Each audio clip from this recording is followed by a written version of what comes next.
తాకట్లో ఉన్న బంగారాన్ని విడిపించి ఆ రోజున మార్కెట్ ధర కట్టి మిగిలిన డబ్బును మీకు అందిస్తుంది కొమ్మూరి గోల్డ్.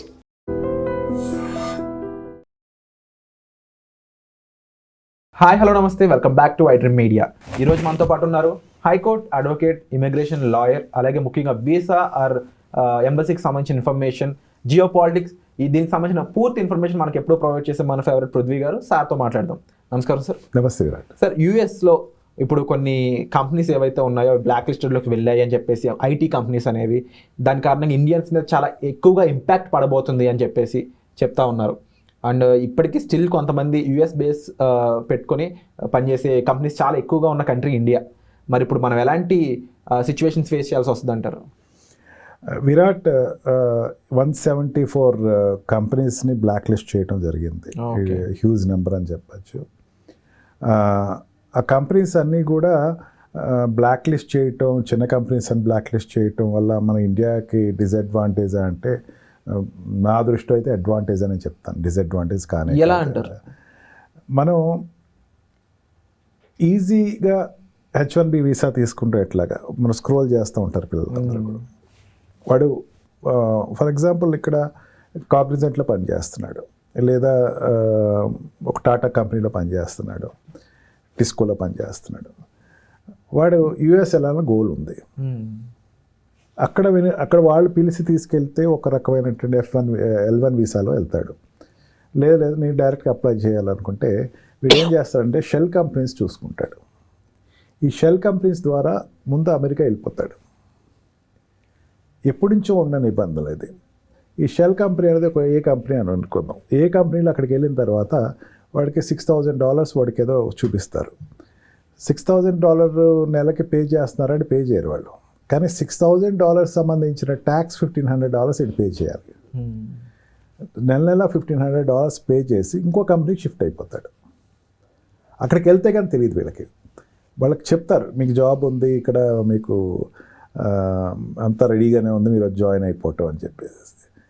ఇక్కడ ఏమున్నాయి మీ దగ్గర అంటే, మాకు హోమ్ ఆపర్చునిటీస్ ఎక్కువ ఉన్నాయి అని చెప్పేసి చెప్పడం జరుగుతుంది. ఈ మోసంలో దగ్గర ఆల్మోస్ట్ తెలుగు రాష్ట్రాల నుంచి వెళ్ళే వాళ్ళు ఎక్కువ మంది ఉంటారు విరాట్. మెయిన్ ప్రాబ్లం వచ్చేది అక్కడ. ఈ షెల్ కంపెనీస్ అన్నది, ఈ 174 కంపెనీస్ కూడా షెల్ కంపెనీస్ ఎక్కువ. అంటే వీళ్ళు ఎంప్లాయీని ఒకరిని తెచ్చుకున్నారు. విరాట్ అనే ఎంప్లాయీని అక్కడ అమెరికా తెచ్చుకుంది. విరాట్ని తెచ్చుకున్నప్పుడు ఏం చేస్తారంటే, విరాట్కి లేబర్ పాలసీ కూడా తయారు చేస్తారు. అంటే విరాట్కి ఎంత ఇస్తున్న శాలరీ $6,000 ఇవ్వాలి. $6,000 ఇవ్వరు. విరాట్ 3 monthsలో ఇంకొక కంపెనీకి వెళ్ళే వరకు అతను $6,000 వస్తున్నట్టు $1,500 పే చేస్తూనే ఉంటాడు. It's bogus company. తర్వాత బి కంపెనీకి వెళ్ళిపోతాడు. బి కంపెనీ నుంచి మళ్ళీ సి కంపెనీకి వెళ్ళిపోయి ఏదో సెటిల్ అవుతున్నాడు. ఇది నేటి వరకు జరిగింది. ఇప్పుడు ఉండేటువంటి గవర్నమెంట్ ఏం చేసిందంటే, ఈ కంపెనీస్ ఈ రకంగా, అంటే ఇప్పుడు విరాట్ కామ్గా వెళ్ళిపోతే ప్రాబ్లం లేదు. అక్కడికి వెళ్ళిన తర్వాత నిజం బయటకు వచ్చింది. నిజం బయటకు వచ్చి నేను మోసపోయాను అని చెప్పి అక్కడ ఉండేటువంటి గవర్నమెంట్ కంప్లైంట్ చేస్తాడు. ఈ రకంగా కంప్లైంట్స్ ఇచ్చినటువంటి కంపెనీస్ అన్నింటినీ రౌండప్ చేశారు ఇప్పుడు. ఈ రకంగా కంప్లైంట్స్ వచ్చిన కంపెనీసే ఈ 170 కంపెనీస్. ఆ రకంగా నిజంగా వ్యాపారం చేస్తున్నారంటే ఏమీ వ్యాపారం చేయట్లా. వాళ్ళు ఏం చేస్తారంటే, నేను ఒక యూట్యూబ్ లాంటిది ఒకటి క్రియేట్ చేస్తున్నాను, దాంట్లో ఎంప్లాయ్మెంట్ కావాలి అని చెప్పేసి తీసుకెళ్తారు. అది వస్తుందా చేస్తుందా వేరే విషయం. ప్రస్తుతం వీడైతే దాంట్లో వెళ్తాడు.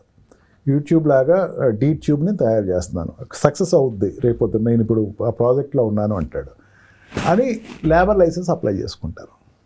అప్పుడు అప్లై చేసినప్పుడు ఏంటంటే, ఇక్కడి నుంచి వెళ్ళినటువంటి అమాయకులు అక్కడికి వెళ్ళిన తర్వాత వాస్తవాలు తెలుస్తాయి. వర్క్ ఉండదు, వర్క్ ఇవ్వరు వాడికి.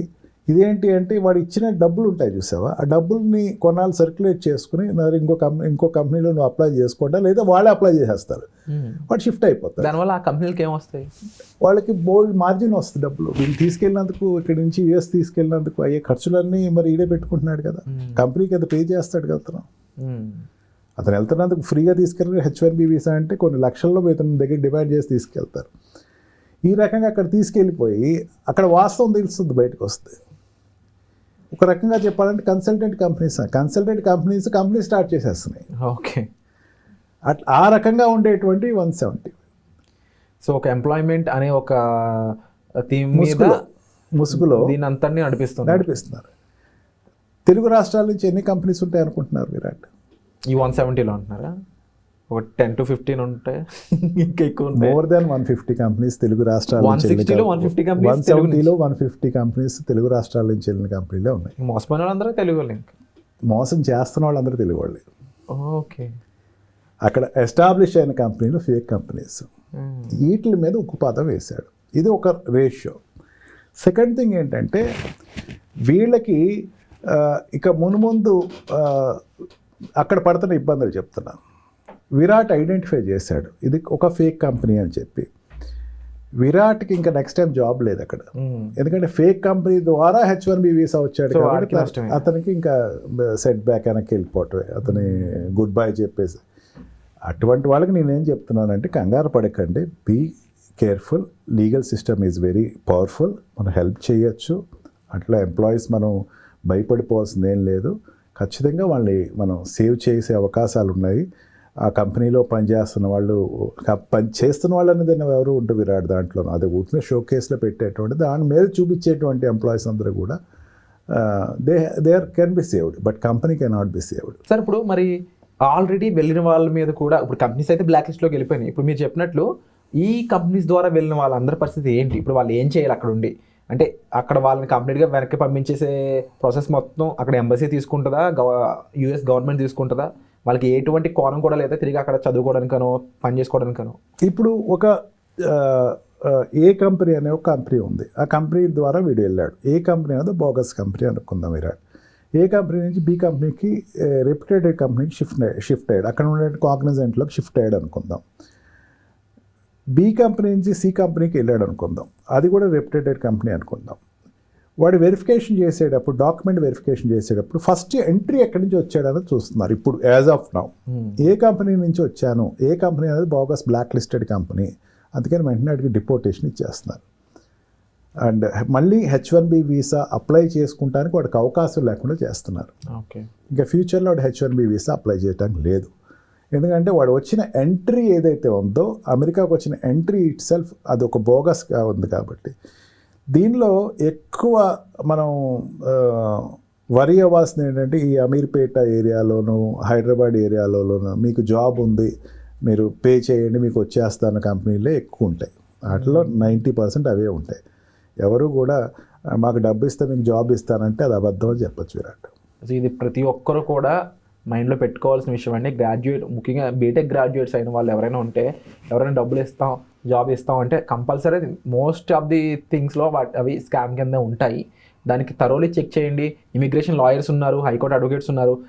ముఖ్యంగా పృథ్వీ గారు ఇలాంటి వాటి మీద ఎన్నో చాలామందిని సేవ్ చేయడం అయి ఉండొచ్చు, వాళ్ళకి సరైన ఇన్ఫర్మేషన్ ప్రొవైడ్ చేయడం అయ్యి చేస్తున్నారు. సో దానికి సంబంధించి మీరు డిస్ప్లే ఆఫ్ నెంబర్స్ కాల్ చేసి డైరెక్ట్గా సార్ని సంప్రదించవచ్చు. అలాగే ఇలా ఎవరైనా నిజంగా మోసపోయిన వాళ్ళు ఈ ఎపిసోడ్ చూస్తున్నట్లయితే US నుంచి అయి ఉండొచ్చు, లేకపోతే ఇండియా నుంచి అయి ఉండొచ్చు, తప్పకుండా మన కామెంట్ సెక్షన్లో మెన్షన్ చేయండి ఏ విషయం వల్ల మీరు మోసపోయారో. దాన్ని మనం ఒక వీడియో రూపంలో ఎక్కువ మందికి రీచ్ అయ్యేలా చేయగలిగితే తప్పకుండా ఇంకెంతో మంది దాని నుంచి కాపాడబడతారు. ఇప్పుడు యంగ్ స్టూడెంట్స్ అయి ఉండొచ్చు, యంగ్ ఎవరైతే ప్రొఫెషనలిజంలోకి వస్తున్నారో వాళ్ళు అయి ఉండొచ్చు. సో మీకు జరిగిన నష్టం ఇంకొకరు జరగకుండా కాపాడే ఛాన్స్ మీ దగ్గర ఉంది ఒక్క కామెంట్ ద్వారా. సో దయచేసి కామెంట్ సెక్షన్లో అయితే మెన్షన్ చేయండి. And thank you so much sir, ఇలాంటి విషయాలు మా ముందు తీసుకొచ్చి ఎప్పటికప్పుడు మమ్మల్ని రైట్ టు ఇన్ఫర్మేషన్ అనేది ప్రొవైడ్ చేస్తున్నందుకు. And thank you so much. వచ్చే ఎపిసోడ్లో మళ్ళీ కలుద్దాం guys. Thank you sir. Thank you. And for more videos, Please subscribe to iDream. Please subscribe to iDream. Please subscribe iDream. And please subscribe to iDream. For more videos, subscribe to iDream. please like, share and subscribe to the channel. Congratulations, iDream. Subscribe to iDream. Subscribe to iDream. So subscribe to iDream Media. iDream team అందరికి huge congratulations. Please subscribe iDream Media. Please subscribe to iDream. Subscribe iDream. Please subscribe to iDream. iDream అంటే నా కళల ఛానల్ను subscribe చేసుకున్న నోరు తిరుగుతలేదు, మీరైతే గంట గుర్తు కొట్టండి. For more such videos, please subscribe to iDream. Subscribe to iDream. Please subscribe to iDream. Please subscribe iDream Media. Please do subscribe to iDream. Please subscribe to iDream Media. For best entertainment and information, please subscribe iDream. And don't forget to subscribe to iDream.